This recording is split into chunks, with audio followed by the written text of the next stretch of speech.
시청자 여러분 안녕하십니까. 금요일 아침 뉴스 퍼레이드 이상목입니다. 경찰이 가수 김호중 씨에 대해서 음주운전 혐의를 추가해서 잠시 뒤 검찰에 넘길 예정입니다. 경찰은 김 씨가 마신 술의 종류 등을 토대로 이 사고 당시 혈중 알코올 농도 수치가 면허 정지 기준을 넘겼다고 봤습니다. 취재 기자 연결해서 자세한 소식 알아보겠습니다. 자, 조윤정 기자. 네, 서울 강남경찰서에 나와 있습니다. 자, 김호중 씨 경찰서에 몇 시쯤 나오게 됩니까? 네, 김호중 씨는 30분 뒤인 8시쯤 서울중앙지검으로 송치될 예정입니다. 24일 구속된 뒤 일주일 만인데 음주운전과 범인 도피 교사 등 혐의가 추가됐습니다. 경찰은 김 씨가 음주뺑소니 사고 17시간 만에 경찰에 출석해 당시 혈중 알코올 농도를 확보하지 못했습니다. 이 때문에 김 씨 구속영장에도 음주운전 혐의는 빠졌습니다. 그런데 경찰은 시간이 흐른 뒤에도 술의 종류 등을 토대로 혈중 알코올 농도를 추정하는 위드마크 공식을 적용해 김 씨의 사고 당시 수치가 면허 정지 기준인 0.03%를 넘겼다고 판단했습니다. 술집 CCTV와 유흥업소 종업원의 진술 등을 토대로 김 씨가 소주 3병 이상을 마셨다고 보고 있습니다. 구속영장 신청 당시 적용했던 범인 도피 교사 방조 혐의도 범인 도피 교사로 변경했습니다. 김 씨가 사고 직후 매니저에게 전화를 걸어 술을 마시고 사고를 냈는데 대신 자수해달라고 한 녹음 파일을 확보해 대리 자수를 지시한 걸로 보는 겁니다. 사고 은폐에 관여한 소속사 대표와 매니저 등 관계자 3명도 함께 검찰에 넘겨집니다. 서울 강남경찰서에서 TV조선 조윤정입니다. 어제 저녁 서울 강남의 한 오피스텔에서 60대 남성이 모녀를 살해하고 달아나 경찰이 뒤쫓고 있습니다. 용의자는 계단으로 피신한 피해자를 쫓아가며 흉기를 휘두른 것으로 전해졌습니다. 조덕현 기자입니다. 구급대원이 급히 오피스텔로 뛰어갑니다. 곧이어 도착한 경찰관도 현장으로 올라갑니다. 어제 저녁 6시 50분쯤 서울 대치동의 한 오피스텔에서 60대 남성 A씨가 6층에 사는 어머니와 딸을 살해한 뒤 달아났습니다. 주변에 사람들이 절대 하더라. 소리 지르고 많이 엄청 소리 지르고 이게 살려달라 그런 소리니까. 6층 바닥과 벽, 비상문에 이어 4층에까지 피해 흔적이 선명하게 남았습니다. 피해자들이 거주하던 호실인데요. 범행의 흔적은 이곳의 바로 옆에서 시작해 비상계단 방향으로 이어져 있습니다. A씨를 피해 계단으로 내려가는 피해자를 쫓아가며 흉기를 휘두른 겁니다. 어머니와 딸 모두 병원으로 이송됐지만 끝내 숨졌습니다. 7개월은 넘은 것 같아 내 기억으로. 이 얘기를 서로 다정하게 많이 하더라고. 굉장히 좀 친한 것 같은 것 같아서 느껴졌어요. A씨는 숨진 어머니와 알고 지내던 사이로 가족 관계는 아닌 것으로 알려졌습니다. A씨는 범행 직후 휴대전화를 끈 채 모습을 감춘 상태입니다. 경찰은 CCTV 영상을 토대로 용의자를 쫓고 있습니다. TV조선 조덕현입니다. 네, 트럼프 미국 전 대통령이 성추문 입막음 의혹 재판에서 유죄 판결을 받았습니다. 배심원단은 트럼프 전 대통령이 받고 있는 34개의 혐의를 모두 유죄라고 판단했는데 아직 판결이 내려진 것은 아니지만 11월 치러질 미국 대선 판도에는 큰 영향을 미칠 전망입니다. 황정민 기자의 보도입니다. 트럼프 전 대통령의 성추문 입막음 의혹을 심리한 배심원단 12명은 34개 혐의를 모두 유죄라고 판단했습니다. 트럼프 전 대통령은 2016년 대선에서 승리하기 위해 성추문 사건을 조직적으로 은폐했다는 의혹을 받고 있습니다. 트럼프 전 대통령은 유죄 판결 직후 무죄를 주장하며 항소를 예고했습니다. This was a disgrace. This was a rigged trial by a conflicted judge who was corrupt. 앞서 최후 변론에서 검찰 측은 트럼프 전 대통령의 입막음 돈 지급은 명백한 중범죄라고 주장했고 트럼프 측은 명확한 증거가 없다며 무죄라고 맞섰습니다. 이로써 트럼프 전 대통령은 미국 역사상 처음으로 유죄 판결을 받은 전직 대통령이 됐습니다. 바이든 대통령 측은 누구도 법 위에 없다는 입장을 냈습니다. 선고 공판은 공화당 전당대회 나흘 전인 7월 11일에 열립니다. 판사는 최대 징역 4년형을 내릴 수 있지만 실제 징역형을 선고받을 가능성은 낮다는 관측도 있습니다. 트럼프 전 대통령은 성인 영화 배우와 성관계 폭로를 막으려고 개인 변호사를 통해 $13만 달러를 지급한 뒤 해당 비용을 회사 법률 자문비인 것처럼 기록을 조작한 혐의로 재판에 넘겨졌습니다. TV조선 황정민입니다. 조 바이든 미국 대통령이 우크라이나 정부에 미국이 제공한 무기로 러시아 본토를 공격할 수 있도록 일부 허용했다고 외신들이 보도했습니다. AP통신 등 미국 언론은 복수의 당국자를 인용해 바이든 대통령이 최근 러시아의 집중 공격을 받고 있는 우크라이나 하르키우 방어 목적에 한해 미국 무기를 사용해 러시아 영토를 반격하는 것을 허가했다고 전했습니다. 이는 그동안 러시아 본토 공격에 미국 무기 사용을 전면 금지했던 바이든 정부 원칙에서 전환점이라 할 수 있는 큰 변화라고 외신들은 평가했습니다. 네, 정부가 내년 전국의대 신입생 모집 인원을 4,610명으로 확정함에 따라 오늘 각 대학이 구체적인 수시 모집 요강을 공표할 예정입니다. 전국 39개 의대가 홈페이지 등을 통해 모집 요강을 안내하면 의대 증원 절차는 마무리됩니다. 대한의사협회는 어젯밤 서울 등 전국 6곳에서 촛불 집회를 열고 6월 총파업과 함께 잘못 인도하는 자들을 끌어내리는 일에 선봉에 서겠다며 탄핵운동 동참 가능성을 내비쳤습니다. 이혼 소송 중인 최태원 SK 회장이 부인 노소영 아트센터 나비관장에게 1조 3,800억 원을 지급하라고 2심 법원이 판결했습니다. 사상 최대 재산 분할을 인정한 판결에 사회 곳곳이 들썩였는데요. 특히 재벌가의 이혼 소송에서 오너가가 아닌 배우자에게 이례적인 비율의 재산 형성 기여도를 인정했다는 점에서 관심이 쏠렸었습니다. 재판부는 노 관장 아버지인 노태우 전 대통령의 비자금을 통해 SK그룹 성장에 도움을 줬다고 판단했습니다. 최원희 기자의 보도입니다. 2심 법원이 노소영 아트센터 나비관장의 손을 들어줬습니다. 서울고등법원은 최태원 SK그룹 회장이 노 관장에게 재산 분할로 1조 3,800억 원을, 위자료로 20억 원을 지급하라고 판결했습니다. 1심 법원이 인정한 재산 분할 665억 원, 위자료 1억 원에서 대폭 늘어난 국내 이혼 소송 역대 최고액입니다. 법원은 최 회장이 보유한 그룹 주식에 노 관장도 기여분이 있다며 공동재산 4조 115억 원 중 노 관장 몫이 35%라고 판단했습니다. 재판부는 노 관장의 아버지인 노태우 전 대통령이 SK가 성장하는 데 보호막 역할을 했다고 설명했습니다. 법원은 노 관장의 아버지인 노태우 전 대통령이 상당 규모를 지원하고 300억 원의 약속어음을 받았다며 이 돈이 SK의 1991년 태평양증권 인수 등에 사용됐을 거라고 판단했습니다. 혼인의 순결과 일부 일처제주의에 대한 헌법적 가치를 깊게 고민해 주신 아주 훌륭한 판결이라고 그렇게 생각합니다. 최 회장 변호인단은 재판의 결론이 지나치게 편파적이라고 반박하고 아무 증거도 없이 편견과 예단에 기반해 기업의 역사와 미래를 흔드는 판결이라며 즉각 항고 의사를 밝혔습니다. TV조선 최원입니다.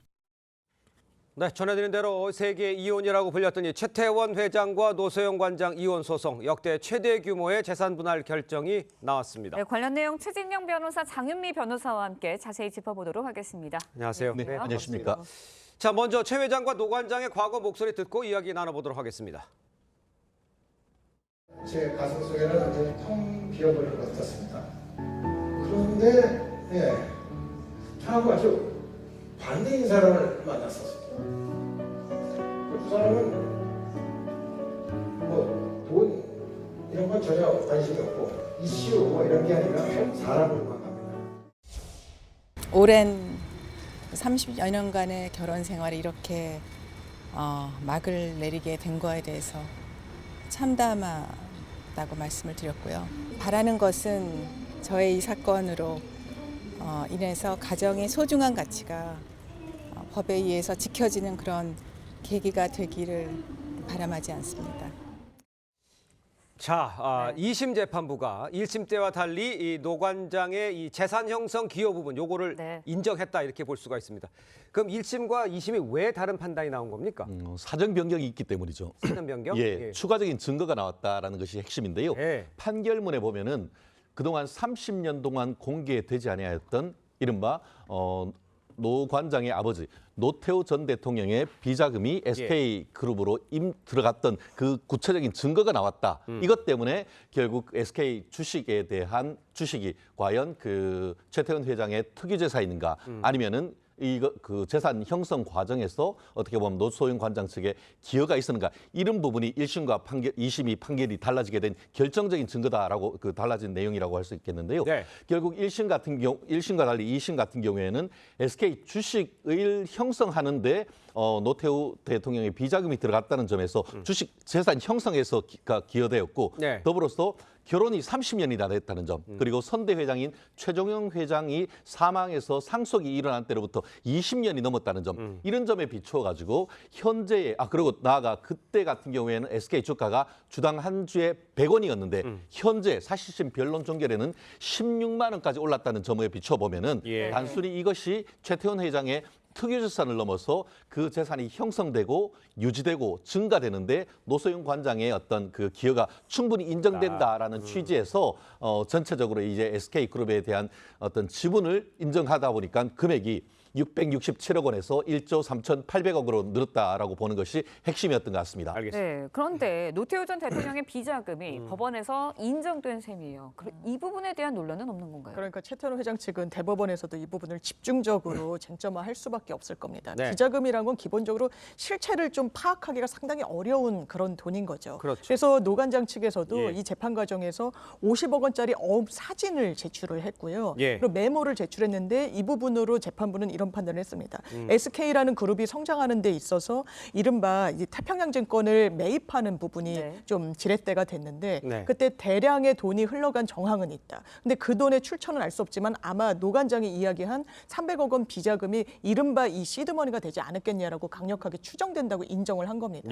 그렇다면 SK 주식에 대해서 1심에 대해서는 노소영 관장의 어떤 영향력, 기여분 인정하지 않았지만 이 정도로 자금의 하나의 그 근거를 노 전 대통령이 마련해 준 게 사실로 본다면 이 지금까지 SK라는 그룹이 성장하는 데 있어서의 기여를 인정하지 않을 도리가 없는 것이고요. 그래서 이 두 사람의 재산 내역을 합치면 4조 원인데 거기에 대해서 한 6대 4 정도의 이 재산 분할 내역을 인정한 겁니다. 알겠습니다. 그러니까 2심에서 어느 정도 기여도가 인정이 된 것을 확인했기 때문에 지금 재산 분할에서 지금 이러한 엄청난 금액이 나왔고, 근데 이제 또 문제가요. 이 위자료와 관련해서 1억 원에서 20억 원으로 또 대폭 여기도 늘었습니다.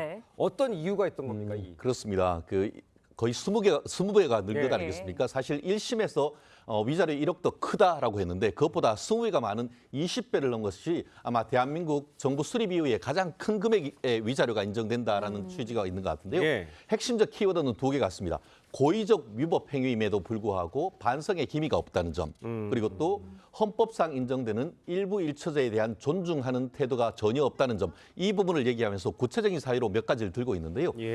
실제로 지금 혼인 파탄된 시기와 관련해서 논란은 있습니다만 이 최태원 회장이 본인이 옥중에서 그 노소영 관장에게 보낸 편지에 뭐가 돼 있냐면은 2009년에 현재 살고 있는 김모 이사장이 그때만 해도 혼인 중이었었는데 본인이 이혼하라라고 해서 이혼시킨 다음에 이와 같은 관계에 이르렀다는 점, 그리고 또 어떤 부분이 있냐면 2009년이란 것이 그 당시 노소영 관장이 여성암으로 정말 수술을 하면서 굉장히 어려운 사정에서 그와 같은 행위를 했다는 점, 더불어서 이 소송을 2017년에 제기를 한 이후에 2019년 정도에 이르러서는 이 노소영 관장이 쓰던 이 신용카드도 더 이상 끊어가지고 더 이상 지원도 안 했고 나아가 1심 판결 선고가 있은 다음에는 아무런 어떤 경제적 지원도 완전히 끊었다는 것이죠. 결국 이혼 소송 중이라 한다 하더라도 이혼이 확정되기 전까지는 부양 의무가 있는데 부양 의무를 완전히 하지 않았고, 거기다가 최근 같은 경우에는 이 나비센터에 대한 어떤 너 나가라고 하고 명도 청구 소송까지 했는 것은 어떻게 보면 기업 총수로서 결정이 없었다면 그런 식의 어떤 행위는 할 수 없다는 그런 종합적인 것을 고려해서 1심 1억 원은 너무 작다 이렇게 판결했다는 그 판결을 선시하고 있습니다. 알겠습니다. 네, 2심 판단은 일단은 명백하게 노 관장 측에 손을 들어준 것 같아요. 그렇다 보니까 최 회장 측에서는 2심 결과에 대해서 지나치게 편파적이고 추측만을 근거로 이루어진 판단이라면서 굉장히 유감이라는 표현입니다. 그리고 이 주장을 하고 있고 상고의 뜻을 밝혔습니다. 맞습니다. 어떻게 들으셨어요? 왜냐하면 재판부가 이 어떤 정경유착의 과거가 있었던 그런 세대를 좀 전제하고 무형력의 영향력 하에 있었다. SK라는 그룹이 이런 취지로 설치를 했거든요. 네네. 그러면서 상당히 좀 위험적인 경영 판단을 곳곳에서 하고 그것이 기업이 성장하는 발판이 된 게 사실인데 예. 그럴 수 있었던 건 노 전 대통령의 사위라는 보호막, 방패막을 기업 경영에도 활용했기 때문이다라고 이야기를 해요. 그렇다면 이게 뚜렷한 근거가 없는 거 아니냐라는 게 최태원 회장 측의 주장인 셈이고요. 네네. 이 많은 분들이 SK 하면 텔레콤을 떠올리시지 않습니까? 그렇죠. 그래서 2세대의 이동통신 사업자로 선정됐을 때가 노태우 전 대통령 당시였던 건 맞습니다. 근데 그 당시에도 일주일 만에 너무 특혜 시비가 많으니까 그걸 내려놨단 말이에요. 맞아요. 나중에 다시 한번 선정이 되는데 그때는 정경련 회장 지위에 있었습니다. 근데 정경련이 선정을 하는 그런 주체였거든요. 근데 정경련 또 지위에 됐던 건 노태우 전 대통령의 임기 말이었어요. 선정이 된 게. 그러니까 완전히 무관하지 않다. 그 무형력에 영향력이 있었다는 거는 맞다라는 게 노관장 측의 입장. 예. 이건 뚜렷한 근거도 없는 추단이다라는 게 최태원 회장 측의 입장입니다. 알겠습니다. 자, 이런 상황이니까 지금 2심 판단이 만약에 그대로 유지된다면 최 회장은 노 회장에게 1조 원이 넘는 현금을 줄 수밖에 없는데 그럼 뭐 주식 팔아야 됩니까? 어떻게 됩니까? 이거? 아무리 재벌이라 한다 하더라도 1조 원이 넘는 현금을 보유할 수는 없겠죠. 그렇죠. 지금 언론 보도를 보면은 최태원 회장이 가지고 있는 현금성 자산이 약 2천억 정도 된다라고 하는데 네. 결국 주식을 매매할 수밖에 없는 그런 상황이 된 것 같은데요. 사실 이 부분과 관련해 가지고 재판 과정에서 논의가 돼 있었습니다. 예. 지금 그 노소영 관장 같은 경우에는 2심에서는 주의적으로 주식을 달라. 그런데 주식을 이 경영권과 관련된 부분이기 때문에 그게 어렵다고 하면은 현금을 달라. 다만 재판부가 그 부분은 적절하게 선정을 해달라라고 그 요청을 했었는데요. 예. 그 과정에서 최태원 회장 측에도 물었다고 합니다. 재산 분할 어떻게 하면 좋겠느냐. 그러니까 예. 현금으로 주는 것이 맞을 것 같습니다라고 얘기를 하다 보니까 이번에 같은 경우에도 주식으로 주는 것이 아니고 네. 현금으로 주라라고 판단했는데 말씀하신 것처럼 SK 주식은 사실상 이 SK그룹 지주회사이기 때문에 만약에 그에 대한 어떤 주식을 매도할 경우에는 이게 주식 어떤 SK그룹 자체가 유지될 수 있는지 이런 부분이 있다 보니까 아마 이것을 비상장 주식인 뭐 SK 실트론이나 다른 주식을 매매할 가능성이 있다라는 여러 가지 시나리오가 나오는데 예. 최종적인 대법원 판단이 아직까지는 남았기 때문에 그때까지 아마 최태원 회장과 그룹 측에서도 이 부분에 대한 고민이 좀 깊어지지 않을까 생각을 합니다. 예. 네. 말씀하신 것처럼 아직까지는 대부분의 판단이 남아 있거든요. 그렇죠. 대법원에서 2심의 판단이 바뀔 가능성 어떻게 열려 예상하시나요? 있다고 봐야 되겠죠. 아, 그렇습니까? 예, 예. 그렇습니다. 아무리 법률심이어서 들여다보는 부분이 이런 사실관계 증거 채택까지 할 수 있는 1, 2심보다 제한적이라고 하더라도요. 이미 현출된 증거를 토대로 다른 결론을 낼 수도 있는 겁니다. 사실관계에 대한 판단을 달리할 수도 있어서 예. 특히 쟁점이 될 수밖에 없는 건 300억 원 비자금입니다. 맞아요. 그 부분과 관련해서 태평양 주식을 매입하는데 SK 주식을 사들이는데 사용이 됐다라는 취지의 그 사실관계 인정이 사실 판가름을 가르는데 핵심적인 그런 부분이었기 때문에 이 예. 부분과 관련해서 대법원도 판단의 궤를 같이 할지 지켜보는 게 관건이겠습니다. 지금 언급을 해줬습니다만 이게 300억 비자금이면 이게 또 국민 세금 문제가 있잖아요. 그러니까 추징해야 된다는 얘기도 사실 나오고 있잖아요. 사실 SK가 특히 그 전두환 전 대통령과 달리 노태우 전 대통령은 네네. 법원에서 받은 추징금을 어떤 식으로 해서는 다 갚은 것으로 알고 있습니다. 예. 그리고 이 사안 같은 경우에는 조사하는 그 수사 과정에서도 드러나지 않았던 부분은 있습니다만 네. 일부는 드러났지만 그 부분에 대해서 그 당시 지금은 증권감독원입니다만 예. 은행감독원에서 구체적인 수사를 하지 않았던 그런 내용입니다. 그런데 시간이 모두 다 지났고 재산 환수와 관련되는 특별법의 대상이 되는지 여부도 지금 논란이 되고 있기 때문에 네네. 사실 정치권에서는 이 부분을 두고 이제 어떤 재벌의 어떤 네. 변경유착 이런 부분이 논란은 될 수 있습니다만 예. 현실적으로 이 부분에 대해서 환수에 나아갈 수 있을지에서는 예. 조금 의문인 상태가 아닌가 생각합니다. 예. 그런데 어제 이제 저 판결이 나오고 나서 그 주식이 SK 주가가 급등했어요. 그 이유는 어디서 찾을 수 있습니까? 이유는 명백하죠. 경영권 분쟁이 생기면은 거기에서 결국 주식을 매집하려는 세력 그리고 네. 유지하려는 세력 간의 아. 주식에 대한 수요가 높아지니까 결국 예. 수요가 많으면은 가격은 높아지는 그런 어떤 그 경제 법칙을 반영하는 것이라고 보면 될 것 같습니다. 네. 알겠습니다. 네, 알겠습니다. 다음 소식도 좀 짚어보도록 네. 하겠습니다. 법원이 하이브의 의결권 행사를 금지했습니다. 그룹 뉴진스 소속사 어도 민희진 대표의 해임 막았습니다. 법원이 민 대표의 손을 들어준 건데 이유가 뭔가요? 네, 사실 민 대표가 하이브와 체결 체결했던 주주 간 계약이라는 부분이 있습니다. 그 계약서의 내용을 보면 민 대표의 대표이사와 사내이사직의 유지를 5년간 유지해 주기로 하이브가 보장해 주기로 하는 조항이 있었는데요. 네. 그 조항을 재판부가 그 의결권 행사를 하는 데 있어서보다 조금 상위에 놓고 판단을 한 것 같습니다. 네. 더더군다나 그렇다면 해임을 할 수 있을 정당한 사유 그리고 해임을 꼭 해야 되는 필요적인 사정이 있어야 되는데 그 정도에는 이르지 않았다는 게 재판부 판단입니다. 자, 그런데요. 법원의 결정을 두고 어도와 이 하이브 측 서로 다른 해석을 하고 있어요. 예. 그렇습니다. 결국 그 핵심은 뭐냐면은 이 그 어도의 주주 그 이사가 4명 아닙니까? 네. 그런데 이번 같은 경우에 소송을 제기하는 것은 민희진 씨인 것이고 민희진과 이 하이브 사이의 주주 간 계약에 있어서 예. 본인이 대표이사와 사내이사 직위를 5년 동안 인정하도록 돼 있는 그런 부분이 있다 보니까 예. 대표이사와 본인의 사내이사에 대한 어떤 그 자격을 유지할 수 있도록 하는 판단 플러스 그 취지에 비춰봤을 때 본인 측근이라고 할 수 있는 네. 이사 2명, 나머지 2명까지 한마디로 3명 모두에 대한 어떤 어떻게 보면 사임이나 해임은 해서는 안 된다라고 주장을 하고 있습니다만 네네. 지금 그 하이브 같은 경우에는 그건 무슨 말이냐. 실질적인 계약은 이 하이브와 민희진 사이밖에 없기 때문에 나머지 이사 2명에 대해서는 충분히 우리가 해임시킬 수가 있고 다만 이번 판결을 존중하는 취지에서 이 그 민희진의 대표이사 및 사내이사의 지위에 대해서는 특별하게 어떻게 보면 문제 제기할 수 있지 하지는 않는다. 다만 본안에서는 이 부분에 대해서 충분히 다투어가지고 법적인 분쟁은 계속 가져갈 것이다. 이런 것을 예고한 것 같습니다. 네, 일단은 오늘 어도의 임시 주주 초정회가 열릴 예정입니다. 앞서 이제 하이브 측에서 법적 테두리 안에서 후속 절차 진행하겠다 이렇게 밝혔는데 어떤 조치 이뤄질 예정인가요? 오늘 주주총회에서는 해임할 수 없습니다. 법원 결정이 나왔으니까요. 그렇겠죠. 그런데 최대 주주기 때문에 이사를 좀 교체할 수가 있는 겁니다. 그러니까 민희진 대표의 측근으로 분류되는 사내이사들을 해임시키고 다른 인사들 이미 후보군을 마련해 놨고요. 하이브 측으로서는. 네. 그럼 그 이후에는 이사회를 별도로 열어서 민희진 대표에 대한 또 해임안을 가결시킬 수가 있어서 법적인 분쟁은 계속될 것으로 그러게요. 보입니다. 알겠습니다. 자, 두 분 말씀 여기까지 듣겠습니다. 고맙습니다. 고맙습니다.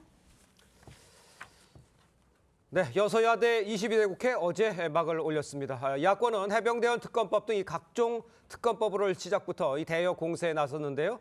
오늘은 또 김건희 특검법을 발의하겠다고 벼르고 있습니다. 국민의힘은 저출생 등 민생 1호 법안을 발표할 예정입니다. 최원희 기자의 보도입니다.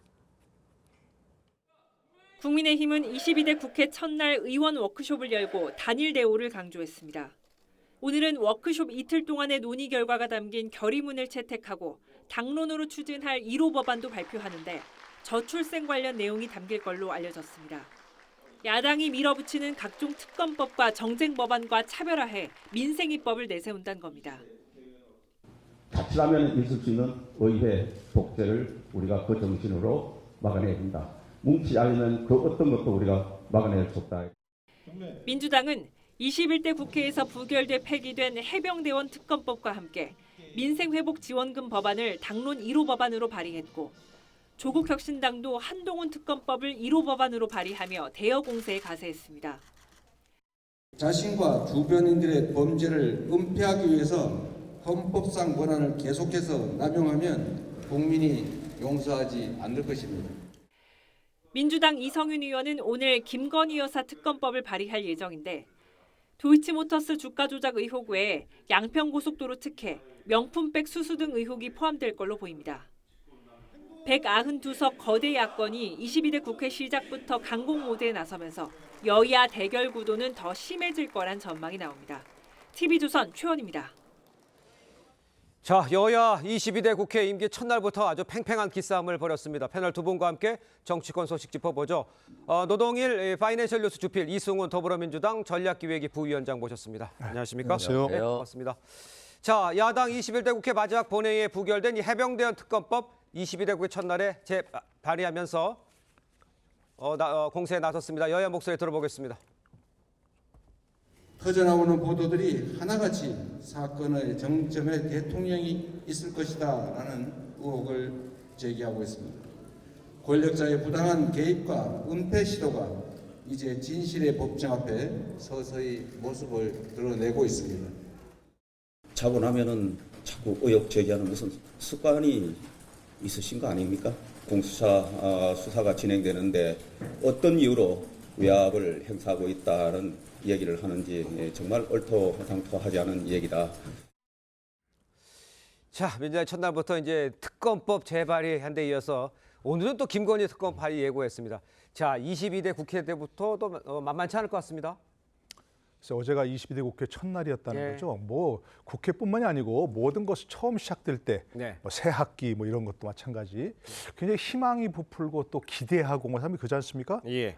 근데 아무도 그런 사람이 없는 것 같아요. 국회 모습을 보고서. 예. 흔히 왜 뭐 바닥이다 이런 얘기 있지 않습니까? 네. 근데 바닥이 아니고 더 지하실이 있는 것처럼 21대 국회가 최악이라고 했는데 22대 국회는 더 최악이다 그런 말이 있는지 모르겠습니다만 어쨌든 그런 좀 생각밖에 없는 것 같아요. 상황이 더 악화될 것 같다 그런 예감이 좀 불길한 예감이 드는데요. 예. 특검이란 게 결국은 뭐 예를 들어서 현재 있는 수사기관들이 수사를 잘 못하거나 수사를 한 걸 보니까 도저히 뭐 의혹이 풀리지 않았다. 이럴 때 하는 거 아니겠습니까? 예. 근데 지금 보니까 최상병 특검법에다가 또 뭐 김건희 여사 특검법에다가 또 한동훈 특검법까지 한다면서요. 뭐 민주당은 아니지만 거기다가 또 지금 얘기 드는 거 보면 무슨 뭐 또 뭐 대북 송금 수사를 한 검사들에 대한 특검을 하겠다. 네. 이런 얘기 나오는 걸 보면 그럼 이렇게 할 바에야 차라리 검찰, 경찰 다 폐지해버리고 모든 거 다 특검으로 하죠. 아니 특검을 이렇게 남발하는 게 어디 있습니까? 그렇지 않습니까? 예. 말 그대로 특별한 경우에 하는 건지 특별검사인데 이렇게 하는 것은 정말 입법권 남용이다라고 얘기할 수밖에 없는 것이고요. 예. 그러니까 그것들은 진상규명이 목적이 아니고 결국 그 뒤에 있는 정략적 그런 특검이다 이렇게 할 수밖에 없는 거죠. 알겠습니다. 입법 독주 이야기해 줬습니다. 이제 거부권 행사가 앞으로 계속 또 이루어질 것 같은데 어떻게 판단하세요? 그러니까 국민이 192석의 압도적인 자리를 줬잖아요. 그럼에도 불구하고 이것에 대해서 전혀 받아들이지 않는 것이 이제 국민의힘과 윤석열 정부이거든요. 결국에는 이태원 특별법도 뭐 통과는 됐습니다만 너무 지연된 정의였었고요. 최상병 특검법도 벌써 사고가 발생한 지 한 1년 가까이 되고 있어요. 그리고 뭐 김건희 특검법도 뭐 전혀 되지 않았고요. 결국에는 야당 대표라든가 뭐 조국 전 장관이라든가 이런 것에 대한 수사는 검찰이 정말 압도적으로 신속하고 빠르게 뭐 이렇게 수사를 해서 기소까지 해서 재판에 넘기는 상황인데 반면에 국민들이 관심 가져하는 최상병 사망 사건에 대한 외압 수사 의혹에 대해서는 진실 규명이 안 되고 있잖아요. 그러면 야당 대표가 하는 수사처럼 만약에 뭐 우리나라 검찰이나 공수처가 했다라고 한다면 당연히 특검이 필요 없을 거라고 봐요.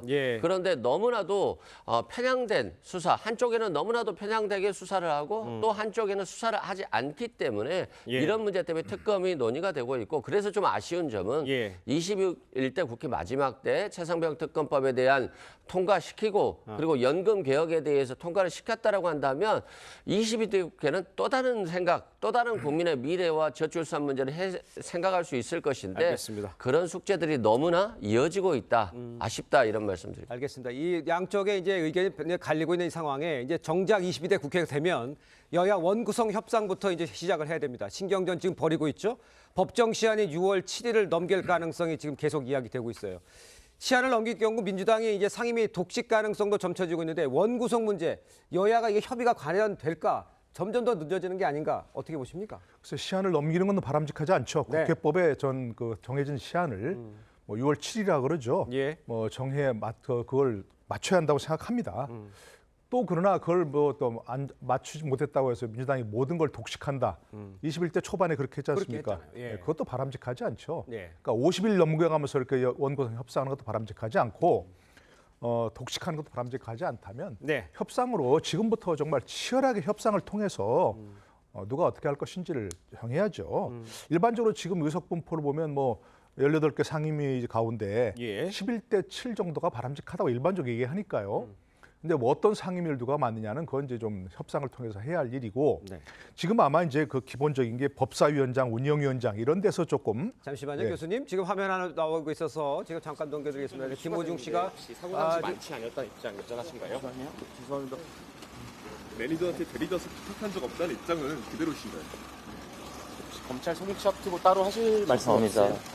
끝나고 말씀드리겠습니다. 죄송합니다. 끝나고는 어떤 끝나고 말씀하시나요?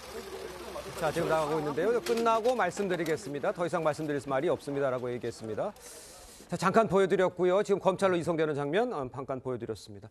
자, 여야가 이제 치열하게 맞서면서 아까 지금 말씀해 주셨습니다만 합의를 이뤘으면 좋겠다라고 했지만 쉽지 않은 상황인데 법사위원장 이걸 놓고도 지금 뭐 민주당 내에서 뭐 확인된 건 확정된 건 아닙니다만 박주민 정청래 2파전으로 좁혀진 분위기잖아요.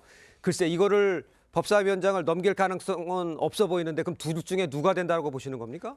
뭐 둘 중에 누가 된다라고 판단하기는 좀 어려울 것 같고요. 예. 다만 법사위원장 같은 경우는 뭐 넘겨줄 생각이 전혀 없다 그러니까요. 말씀드립니다. 네. 왜 그러냐면 192석의 압도적인 의석을 주셨는데 네. 여기에 대해서 법사위원장을 국민의힘에 맡겨버린다라고 한다면 벌써 법안 통과라든가 쟁점 법안에 대해서 법사위 차원에서 막혀버리는 그런 결과가 되기 때문에 예. 국민의 민의에 반한다. 그래서 법사위원장은 꼭 민주당이 가져올 것으로 보여지고요. 네. 다만 누가 되느냐, 박주민 의원이 되느냐, 정청래 의원이 되느냐 여부와는 큰 의미가 없을 것 같고요. 결국에는 최상병 특검법 등 네. 이런 쟁점 법안들을 누가 더 신속하고 효율적으로 통과시켜서 국민들의 민심을 다독일 수 있는지 이 부분이 더 중점이 되지 않을까 싶습니다. 알겠습니다.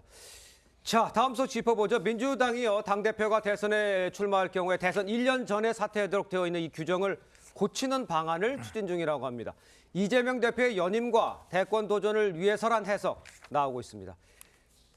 정말 이제 일극 체제로 쭉 가기 위한 이제 정지 작업들이 시작됐다 이렇게 보면 되겠습니까, 교수님? 네, 당연히 그렇게 얘기할 수밖에 없고요. 예. 뭐 유인태 전 국회 사무총 얘기하신 것처럼 완전히 황제를 모신 당이라는 걸 뭐 이렇게 다 증명하는 거죠. 네네. 기본적으로 이제 그런 것이 왜 문제가 되냐면 예를 들어서 대선 1년 전에 사퇴하게 돼 있는데 대선이 뭐 갑자기 열릴 수도 있다. 예. 뭐 이른바 지금 자꾸 얘기하는 뭐 탄핵, 또 뭐 임기 단축 개헌 뭐 이런 것들이 있을 수 있다는 걸 전제로 지금 얘기하는 것 같고요. 네. 1년 전에.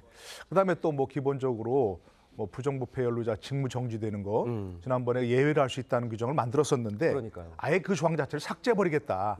이런 얘기 나오는 걸 보면 결국 모든 것을 지금 이재명 대표의 방탄과 이재명 대표의 그 어떤 사법 리스크를 줄이기 위해서 결국은 대통령 탄핵을 염두에 두고 이런 규정을 만드는 거 아니겠는가 뭐 이런 생각할 수밖에 없는 거죠. 전체적으로 탄핵까지 다 언급 모아서 지금 얘기를 해줬는데 지금 노 교수님께서도 언급하신 게 지난 대선 때 이재명 대표가 이 예외 조항을 고쳐서 한 다음에 이제는 아예 그 규정까지 없애겠다는 것 이건 좀 너무 심하다 이런 지적에 대해서는 어떻게 생각하십니까? 그러니까 예전에는 이제 정치 보복으로 해석될 경우에는 직무 정지를 배제할 수 있다 뭐 이렇게 했거든요. 예. 근데 이제는 이게 폐지가 됐는데 예. 그 폐지 개정 시한입니다. 근데 그 이유는 아마도 이제 검찰이 야당에 대한 수사가 집중되고 뭐 전방위적으로 수사를 했고 결과적으로는 뭐 기소에서 무죄 여부가 아직은 결정은 되지 않았습니다만 예. 여기 정치 보복 차원의 어떤 검찰 행위들이 많이 있기 때문에 예. 기소했다는 이유만으로 자동 정지됐을 경우에는 예. 너무 심하지 않냐. 그래서 당 자체적으로 어떤 기소가 됐을 때 그 기소가 잘된 것인지 잘못된 것인지를 판단하는 그런 시간을 줘야 될 것 같고요. 그래서 네. 이게 자칫 잘못하면 그런 우려가 현실화될 수도 있는데요. 그럼에도 불구하고 야당 입장에서는 어떤 정치 보복적 성격이 강하고요. 또한 자체적으로 판단해서 문제가 있다라고 한다면 직무 정지를 하면 되는 것이고 또 자체적으로 판단해서 이건 다툼의 여지가 충분히 있다라고 하면 직무 정지에서 배제할 수 있기 때문에 이런 법적인 방어의 기회를 더 준다는 차원으로 보면 될 것 같고요. 예. 당에서 정무적으로 그런 공과 사를 잘 구분한다라고 한다면 큰 문제는 없지 않을까 싶습니다. 알겠습니다. 큰 문제는 없지만 일극 체제로 가는 것에 대해서는 크게 다른 생각을 갖고 계시지는 않는 것 같아요. 일단 민주당은요. 국회의장 원내대표 경선의 권리당원 투표를 20% 반영하는 방안도 지금 추진 중입니다. 그러니까 이제 강성 지지층에 야 이렇게까지 흔들리냐라는 지적이 나오고 있는데 저 부분은 좀 심한 거 아닙니까? 강성 지지층을 뭐 생각을 한다고 하더라도. 글쎄 우리가 다 학교에서 배우지만 우리나라 민주주의라는 것이 일반적으로 다 그렇지만 예. 대의제 민주주의라고 예. 하지 않습니까? 당원과 그 당원을 포함한 국민들이 대표를 뽑고 예. 그 대표들이 이제 국회를 구성해서 그 국회에서 이제 뭐 의장도 뽑고 부의장도 뽑고 상임위원장도 뽑고 원내대표도 뽑고 하면서 국회를 예. 운영해서 국민을 위해서 의사결정을 하라 심사숙고해서 네네. 이런 얘기 아닙니까? 그렇게 저렇게 얘기 지금 뭐 당원들의 그 고량 투표를 20%를 반영해서 국회의장 원내대표 경선에도 반영하겠다. 네. 그러면 대의제 그만둬야죠. 국회의원은 하지 마세요, 그냥. 모든 걸 다 당원들의 뜻을 무슬범하면 되지 않습니까? 아하. 이른바 뭐 직접 민주주의 얘기하는데 어떤 분은 그러시더라고요. 지금 과거와 달리 뭐 당원들의 의사를 반영할 수 있는 통로가 있기 때문에, 그래서 SNS를 통해서 네. 이런 것들을 통해서 하기 때문에 뭐 가능하다. 그런데 그러면 국회의원이 왜 필요합니까? 대의제가 필요 없는 거죠. 네. 그러니까 좀 어지간히 한마디로 그냥 해도 참 너무하다. 이런 생각을 할 수밖에 없는 거죠. 알겠습니다. 자, 다음 소식도 짚어보겠습니다. 국민의힘 한동훈 전 비대위원장 최근 총선 출마자들을 만나서 지구당 부활 필요성을 언급했다고 전해졌는데 관련 논의가 지금 급물살을 타는 모양새입니다. 당권 주자들의 목소리를 한번 들어보겠습니다. 정치 신인들이 정치권에 진입할 수 있는 진입 장벽을 낮춰주겠다는 정치개혁 법안이고, 원내 의원들은 정치 자금을 모금할 수 있고 우리는 못해요. 원외는 못하게 돼 있죠. 또 그걸 풀어준다고 해서 과연 또 정치 자금이 잘 모일 것이냐. 그래서 참 어려운 문제예요. 꼭 지구당은 안 되더라도 이런 당협위원장이라든지 지역위원장들이 사무실도 열 수 있고 또 후원금도 받을 수 있는 이런 제도를 만드는 것이 오히려 더 바람직한 그런 상황이다. 자, 여당 당권 주자들 대부분이 지금 찬성의 목소리를 냈지만 홍준표 시장은 좀 원외 표심 노리기다 하면서 일단 옳지 않다 이렇게 얘기는 하고 있습니다만 전체적인 분위기는 좀 정치 신인들에게 좀 기회를 줄 수 있는 상황을 만들자 이런 얘기는 같아요. 글쎄 이제 지구당 부활이 정치 개혁인지는 조금 의문이 있어요. 그렇습니다. 과연 그게 이제 옳은 건지 아닌지. 찻대기 때문에 그런 거죠. 예, 그렇습니다. 예. 과거 이제 지구당 폐지한 이유가 부패의 통로다, 돈 먹는 하마다 이래서 폐지한 거 아니겠습니까? 예. 근데 부활하면 그런 우려는 전혀 없는 건지 이 부분은 좀 볼 수 있을 것 같고요. 네. 또 찬성하는 의견도 있을 수 있습니다. 지금 얘기한 것처럼 예. 정치 신인들은 아무것도 정치할 수 있는 통로가 없거든요. 네. 그러니까 기본적으로 뭐 선거 때나 돼야 경선에 참여해서부터 그때서야 이제 비로소 예. 뭐 후원금도 모금할 수 있고 정치 활동을 할 수 있는 건데 그런 점에서 조금 통로를 마련해줄 필요는 있다. 이런 점에 보면은 뭐 찬성 의견도 있을 수 있습니다. 네. 그러니까 근데 안철수 아까 의원 얘기처럼 꼭 지구당 부활이라는 그런 통로가 아니고 현재 당협위원이라는 게 있으니까 당협이라는 게 있으니까 당협을 통해서 그래서 지구당과 같은 역할을 할 수 있고 거기를 통해서 뭐 후원금을 모금한다든가 정치 활동할 수 있는 통로를 만들어준다든가 예. 뭐 그런 쪽으로 하는 게 뭐 지구당이라는 이름을 부활하지 않아도 가능할 수 있겠다 하는 생각은 합니다. 예, 이재명 대표도 언급을 했었고요. 뭐 필요하다고 얘기를 한 것 같은데 지금 상황에서 보면 그러면 여야가 이렇게 이야기를 모고 있으면 지구당은 가능하게 될까요? 어떻게 보십니까? 제가 생각했을 땐 부활할 것 같아요. 예전에 차떼기 때는 지구당이 이제 돈이 많이 들어가잖아요. 뭐 1,000만 원, 2,000만 원 막 들어가기도 했었을 거예요. 특히 대선을 앞두면 돈을 내려주기도 했기 때문에 결국엔 그 차 전체에 현금이 실려 있었다. 그래서 이게 얼마나 불법적인 자금들이냐라고 해서 국민적 비판을 받고 나서 폐지가 됐었는데요. 근데 그로부터 뭐 한 20년 이상 지났고요.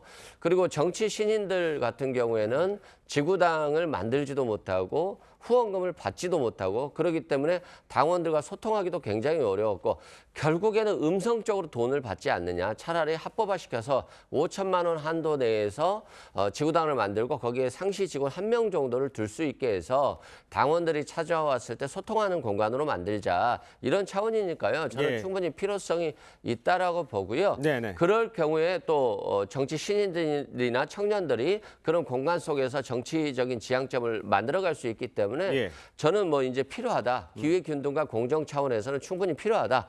다만 지구당 만들더라도 후원금이 5천만 원도 굉장히 큰 액수거든요. 그 액수가 거칠지는 또 미정입니다. 그러니까 이제 제도를 바꿔 그 당시와 달리 지금은 그 돈을 막 이렇게 막 함부로 쓸 수 있는 상황이 아니기 때문에 바꾸면 또 제도를 보완해서 활용할 수 있다 이렇게 지적을 해주신 것 같습니다.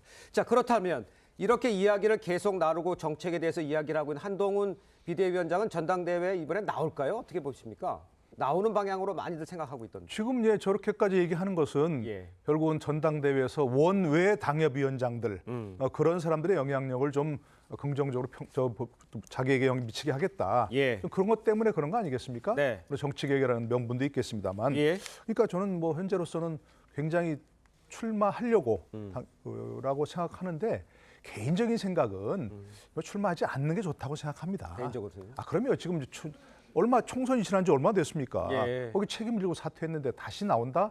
그러면 책임지고 사퇴한 건 뭔지 분명히 물을 수밖에 없고 또 전당대회가 미래를 지향하는 게 아니고 총선 책임이 누가 있느냐 이런 것까지 또 얼룩질 가능성이 있거든요. 본인에게도 별로 좋은 것은 아니지 않는가 개인적으로는 그렇게 생각합니다. 알겠습니다. 자, 두 분 말씀은 여기까지 듣겠습니다. 고맙습니다. 감사합니다. 네, 액세서리 매장에서 은반지 6개를 훔쳐 달아난 2인조 여성 절도단이 경찰에 붙잡혔습니다. 한 명이 반지를 고르는 동안에 다른 한 명은 체조를 하면서 사람들의 시선을 분산시키는 수법을 썼습니다. 전정원 기자입니다. 여성 한 명이 액세서리 진열대에 얼굴을 가까이 대고 유심히 반지를 살핍니다. 손가락에 끼워보더니 옆에 있던 여성에게 반지를 건넵니다. 반지를 건네받은 여성은 시선을 돌리려는 듯 팔을 앞뒤로 크게 흔들며 국민체조 동작을 합니다. 한 분이 팔을 휘 저으면서 주변 시선을 피하고 금태를 파악하는 것 같아서 조금 의아했습니다.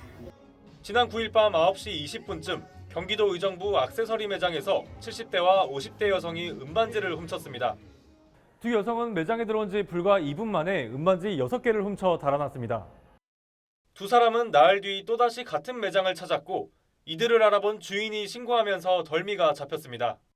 선생님들 절도 혐의로 지금 임의동행할 거예요. 변호인 선임할 수 있고요. 처음에는 완전히 거부를 하시더라고요. 나는 CCTV를 돌려보면서 왜 거짓말을 하냐. 그때서 시인을 했습니다. 두 사람은 다른 사람의 신분증과 신용카드 7장을 갖고 있었습니다. 경찰은 절도 전과가 있는 두 사람의 추가 범행 여부를 확인 중입니다. TV조선 전정원입니다.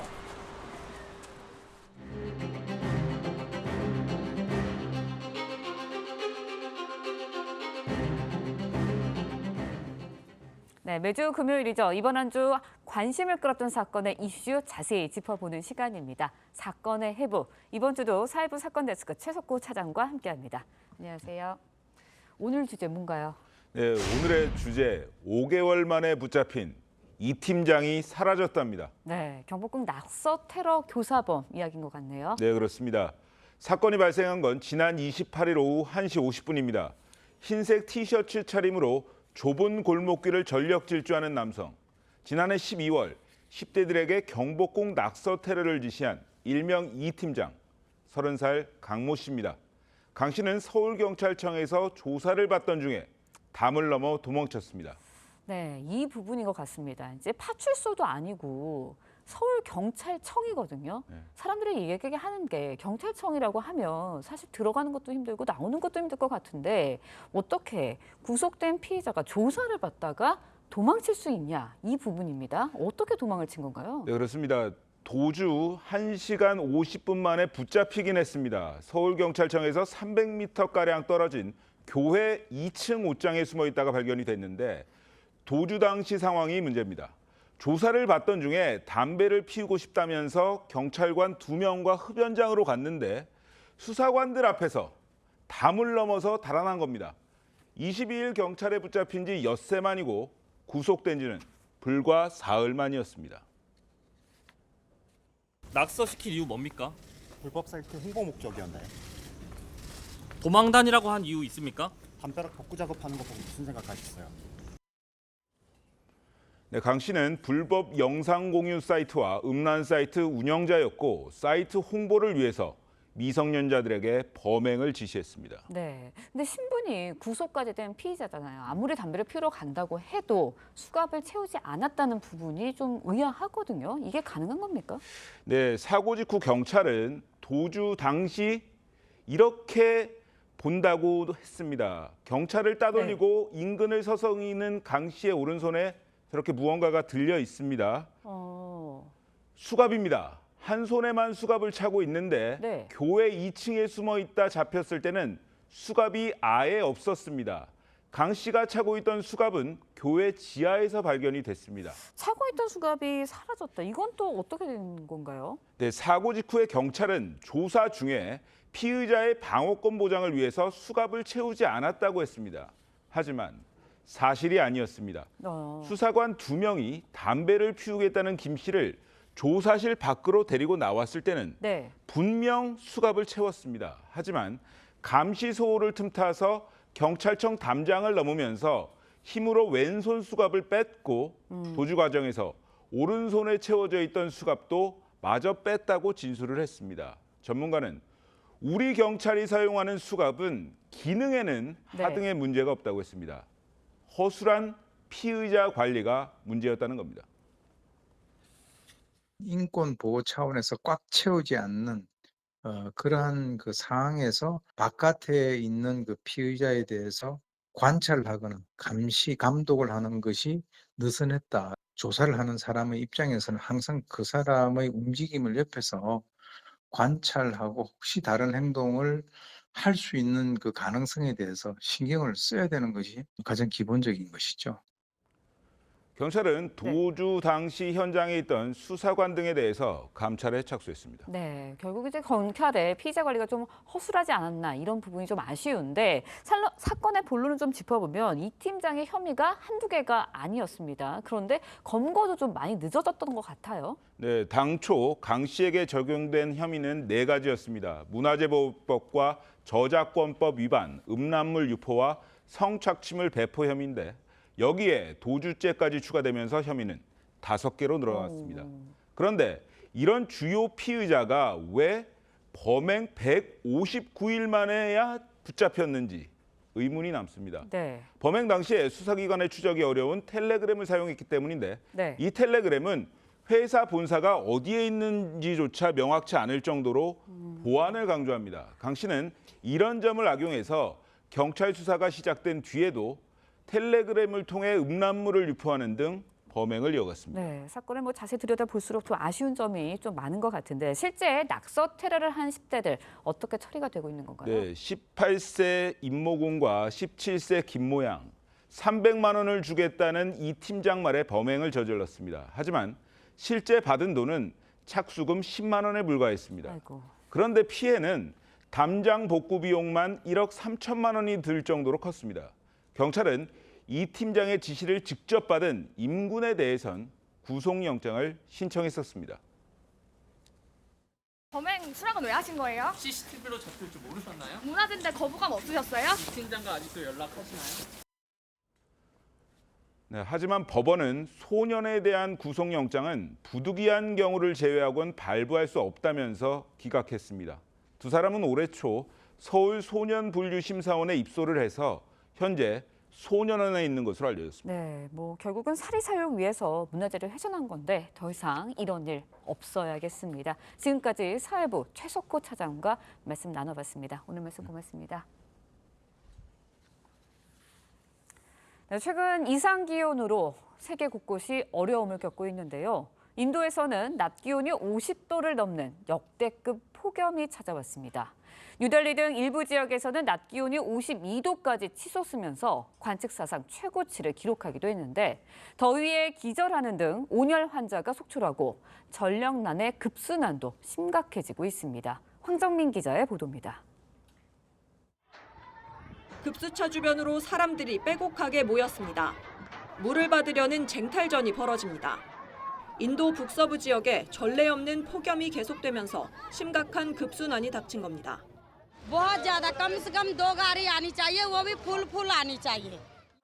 학생들은 더위에 쓰러졌습니다. 교사가 연신 부채질을 하고 물을 뿌려보지만 학생은 괴로워합니다. Electrolyte imbalance हो रहा है उसके चलते ये लोगों बच्चे को बेहोशी का चक्कर आना उल्टी होना ये सब लक्षण दिखाई दे रहा है. 한때 인도 수도 뉴델리의 낮 기온이 52도를 넘어 관측 사상 최고치를 기록했습니다. 뉴델리에서 40대 일용직 노동자가 열사병으로 숨졌고 북서부 라자스탄스주에서도 최소 12명이 목숨을 잃었습니다. 전력 수요는 역대 최고치로 치솟았습니다. 폭염이 더 강하고 길어진 원인으로는 기후 변화가 꼽힙니다. But for last 4 years we have been seeing that one after another La Nina, El Nino, La Nina, these all the catastrophe and imbalance which is happening resulting in the extreme events. 인도 기상당국은 폭염 기세가 정점은 넘겼지만 45도 안팎의 더위는 계속되겠다고 예보했습니다. TV조선 황정민입니다.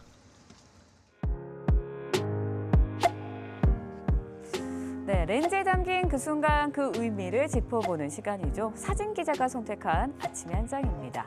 오늘은 조선일보 사진부 오종찬 기자와 함께합니다. 안녕하세요. 오늘 아침에 볼 사진 어떤 건가요? 네, 어제 국립대전현충원을 찾은 어린이들이 묘비 앞에서 기도하고 있는 장면입니다. 내일이면 6월 코국 보훈의 달입니다. 국가를 위해 헌신한 영웅들을 잊지 않고 찾아오는 사람들의 모습을 렌즈에 담았습니다. 고사리 같은 손을 모으고 기도하는 모습이 그 누구보다 진지한데요. 아이들은 묘역을 돌아다니며 정성스레 먼지를 닦기도 했습니다. 한 기업의 봉사단도 현충원을 찾아와 태극기를 새 것으로 교체해줬고요. 공군 기상단 장병들은 묘비를 닦으며 영웅들을 기억했습니다. 네, 영웅들의 헌신을 잊지 않고 기억해주는 모습 참 아름다워 보이는데요. 6월을 맞아서 국가보훈부가 다양한 행사를 준비하고 있다고요. 네, 보훈부는 국민이 일상 속에서 영웅들을 예우하고 존중하는 문화가 정착하기를 바라는 의지를 담았다고 합니다.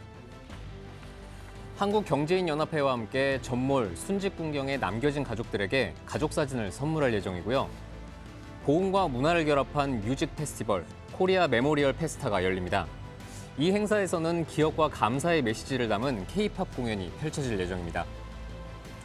네, 국가와 국민을 위해 희생과 헌신을 한 영웅들 꼭 기억해야 할 것 같습니다. 지금까지 아침의 한 장이었습니다. 오늘은 전국이 맑겠습니다. 서울의 낮 기온은 26도, 밀양은 30도까지 오르며 낮더위가 나타나겠습니다. 오늘은 구름이 많다가 오전부터 맑아지겠습니다. 오전에 제주에는 5mm 미만의 비가 내리겠고요. 서해안으로는 짙은 안개가 끼겠습니다. 오늘 한낮 기온 어제보다 조금 오르겠습니다. 서울이 26도, 강릉 28도 예상됩니다. 오늘 늦은 밤부터 경기 북부에 비가 내리기 시작해 내일 새벽이면 점차 중부지방으로 확대되겠습니다. 예상되는 강수량은 5에서 20mm로 내일 밤이면 대부분 그치겠습니다. 일요일에는 강원과 경북에 비가 내리겠습니다. 오늘의 날씨 이나일입니다. 자, 지금 속보가 하나 준비가 돼 있는 것 같은데요. 지금 강남 오피스텔의 모녀 살해 혐의 60대 남성 모녀 살해하고 도망갔다고 저희가 네. 리포트에 전해드렸습니다. 검거된 것으로 확인이 됐습니다. 네. 자, 이상으로 금요일 뉴스 퍼레이드 마칩니다. 네, 저희는 다음 주 월요일 아침 7시 30분에 다시 찾아뵙겠습니다. 시청해주신 여러분 고맙습니다.